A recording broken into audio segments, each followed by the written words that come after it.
I had no connection between my verbal processing and my emotions. There was no bridge. So I would feel something, but like I couldn't communicate it, that was a terrible place to be, by the way. Terrible place. And that's where I was at for decades, y'all. Decades. I was feeling stuff, intense stuff, didn't know what I was feeling, and couldn't communicate it. So imagine how that would affect a relationship.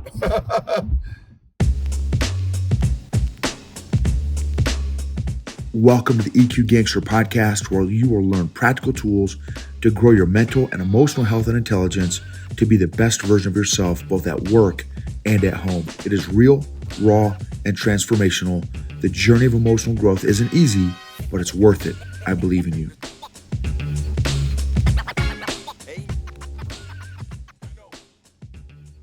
EQ Gangsters. This episode will be discussing and sharing one of my recent failures. Very recent, like yesterday.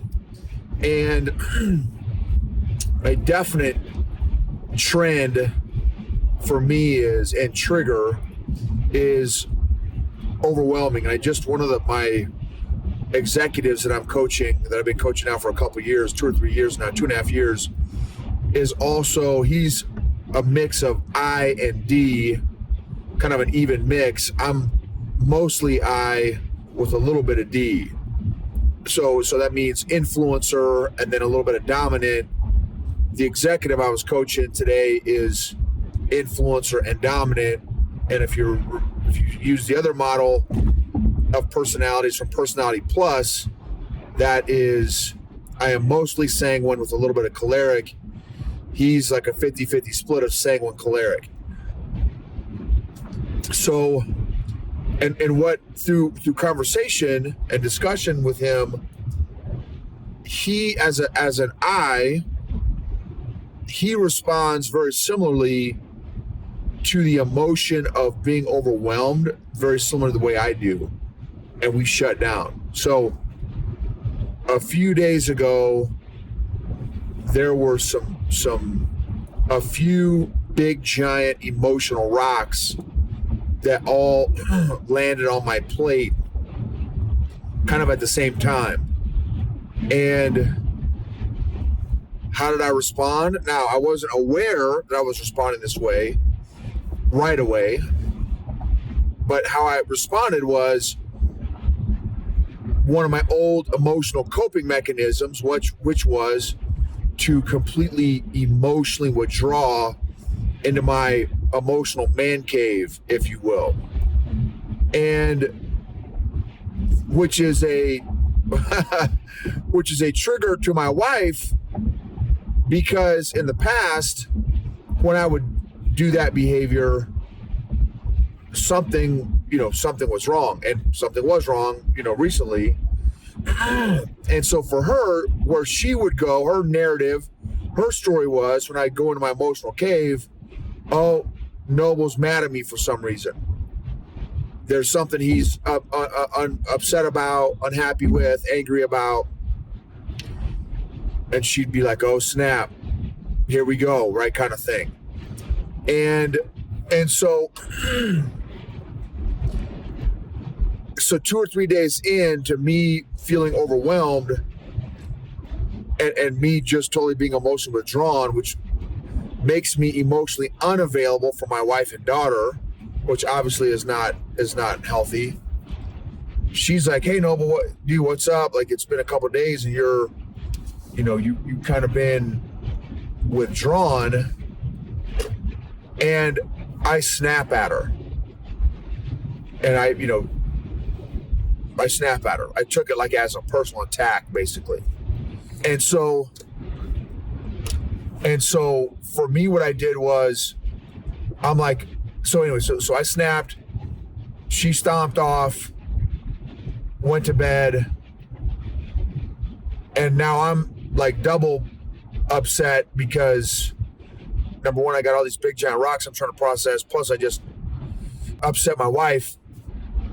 And so, but I'm still very much in my emotions. So I'm like, I knew I just upset her, but I felt kind of emotionally paralyzed to do anything because all my emotional bandwidth is on these 3 or 4 big rocks that I'd been processing the previous 2 or 3 days. And then boom, the next morning, she's like, dude, what's going on? I said, hey, I'm so sorry that I snapped at you. I said, here's what's going on. I'm like, I got a few big emotional rocks in my brain, and clearly I returned. I don't know what the word is I'm trying to look for. I diverted. That's also not the right word. Man, there's a word for this. I regressed or whatever. I went back to my old emotional coping mechanism of withdrawing and not communicating with you what's going on and what I'm feeling. And so I said, I totally apologize.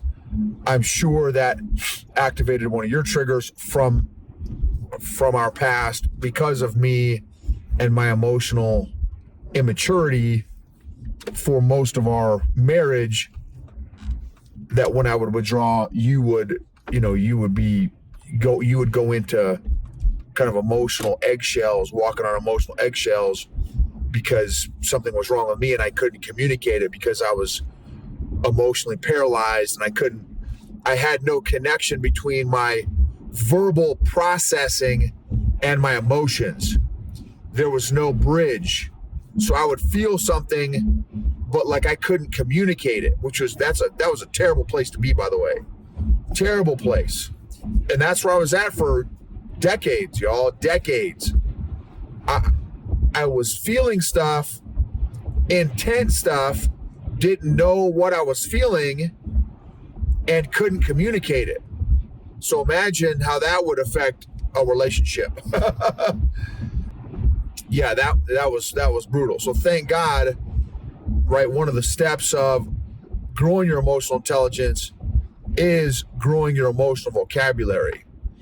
And so now I have more words, but as I just expressed, I failed because for 3 days I was not aware enough to communicate with my wife and say, hey, here's what's happening. I just withdrew emotionally, and then once I was in that spot, I felt paralyzed to communicate it. Plus, again, I didn't have a whole lot of awareness. I just knew I was in my feelings, so to speak. And so then when she realized, oh, okay, so it's not me, I said, no, it's not you. It's just these big areas that I'm trying to work through, and I'm having a tough time working through them. She was able to start asking me questions about those 3 rocks to help me process, mentally, emotionally, and intellectually those three areas, which was very, very helpful. Now, some of them I'm still processing, but thankfully I'm not in that emotional valley or emotional funk anymore. And it seems like the processing is a little easier. Now, this may be way kindergarten stuff for some of you. For me, it seems like processing my emotions is a little bit to a lot easier when I'm not in an emotional valley or emotional funk. Because it seems like when I'm in an emotional funk, an emotional valley, the emotions feel heavier and stronger, and I feel a little bit more paralyzed to work through those heavy, big emotions when I'm in that spot. So it's like, I have to do my APED exercise: acknowledge, permission to feel, express through writing and discuss, or I'll make a list of put it on paper, or I'll do my cold plunge, or I'll do push-ups, or I'll go to jujitsu which helps kind of loosen up that emotional heaviness. At least it's how it feels. Loosen up the emotional heaviness, and then I can start doing a little bit better job at emotionally processing what happened in that valley. I don't know that I'm very good at processing my emotions in the peak of that valley. So anyway, I had to apologize to my wife and say, look, so this is where I'm at. Again, it's not you. These are the things that I'm having a difficult time processing emotionally. And I know I have emotionally withdrawn, which would trigger you into, potentially some of your past behavior patterns, because this is how we used to do it for however many years because of my own emotional cluelessness. And you had to create some emotional survival mechanisms for you because of me. And, so I am sorry for not just having a tough time working through these big emotional rocks, but also how it triggered you and how it made you feel when I go into, my emotional cave and withdraw emotionally. I know that makes me emotionally unavailable for you, which obviously you don't dig and is not healthy and good for us. So, and how it could make you feel alone and frustrated and angry and disappointed and isolated and potentially abandoned, which is another one of her deep emotional injuries. So and if it triggers that abandonment, that's a whole nother ball game, right? Because then now she is in a deep, she's got to process that big time, because that's one of her deep emotional injuries that she's had. So anyway, just wanted to share that recent failure on my part. And, and just to let you guys know, I'm 4 years deep into this process and journey, and I'm still working on this, y'all. So I have not arrived by any stretch, man. It just feels like some days I feel like, man, I've grown leaps and bounds. And then days like yesterday, the last few days, it's like, dude, have I done any work? You know what I mean? It's like, what on earth? It feels like sometimes 3 steps forward and 2 steps back, or even 3 steps forward and 5 steps back in some cases. So I'm just trying to give myself grace and patience, and even like, okay, I'm in a funk right now. All right, I'm in a funk. All I want to do is sleep and avoid it and watch TV and be completely unproductive. And for a little bit, I allowed myself to do that, because in the past, I would beat myself up and give myself shame and guilt and self-condemnation and self-hatred, which it seemed like it would take me deeper in the valley and keep me in the valley longer. So it was like, that just was very unproductive how I used to do it. Very unproductive.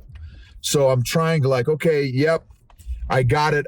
I was unproductive. I was in my funk. I was in my valley, and let me learn from it. Maybe I can't learn from it right now because I'm all up on my feels right now. But when I start coming out of it, after I go to my jiu-jitsu therapy, my cold plunge, some push-ups, sit by the fireplace, then I can start processing more effectively what I'm doing in this valley and what happened and all those other different aspects and categories of being in the valley.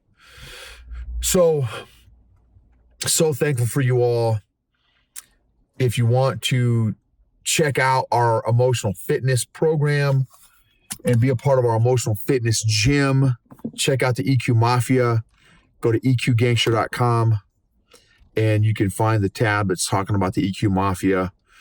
And emotionally healthy leaders create emotionally healthy cultures and organizations, which lead to maximized and optimized results outcomes, performance, and engagement. Emotionally healthy people help heal other people emotionally.